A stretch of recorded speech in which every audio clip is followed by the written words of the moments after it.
त्रेता युग। आकाश भारी था, धरती थकी हुई थी।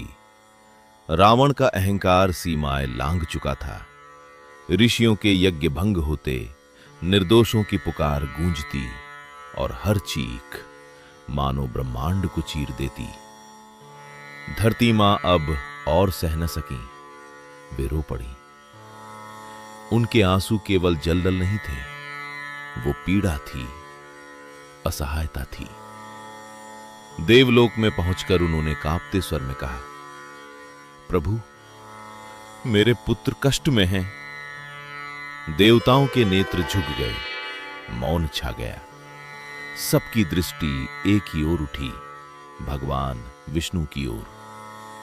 विष्णु का चेहरा शांत था, पर उनकी आंखों में करुणा का अथाह सागर था। उन्होंने धीरे से कहा, धर्म की रक्षा के लिए मैं स्वयं मानव रूप धारण करूंगा। यह केवल वचन नहीं था, यह सृष्टि को दिया गया आश्वासन था। उधर अयोध्या में राजा दशरथ के पास सब कुछ था, पर एक रिक्तता उनके हृदय को भीतर से तोड़ती रहती। रातों में वे आकाश देखते, क्या मुझे कभी पुत्र का स्नेह मिलेगा?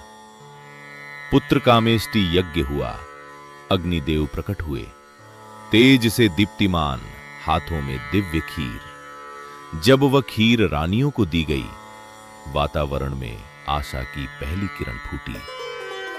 समय बीता और फिर वह दिव्य क्षण आया। चैत्र मास की नवमी, मध्याह्न। सूर्य जैसे स्वयं रुक गया हो। अचानक अयोध्या प्रकाश से भर उठी।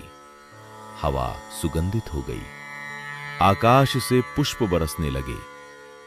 माता कौशल्या ने जब उस बालक को अपनी गोद में लिया, उनकी आंखों से आंसू बह निकले। वो केवल मां का प्रेम नहीं था, वो आत्मा की पहचान थी। बालक मुस्कुराया और उस मुस्कान में शांति थी, आश्वासन था, एक अदृश्य प्रतिज्ञा थी। मां, अब भय मत करो। देवताओं ने झुककर प्रणाम किया, ऋषियों के हृदय भर आए। धरती मां ने पहली बार राहत की सांस ली, क्योंकि आज केवल एक बालक नहीं जन्मा था, आज धर्म ने शरीर धारण किया था। अगले अध्याय में बालराम की दिव्य लीलाएं और वो संकेत जो बताएगा, ये बालक सामान्य नहीं। जय श्री राम।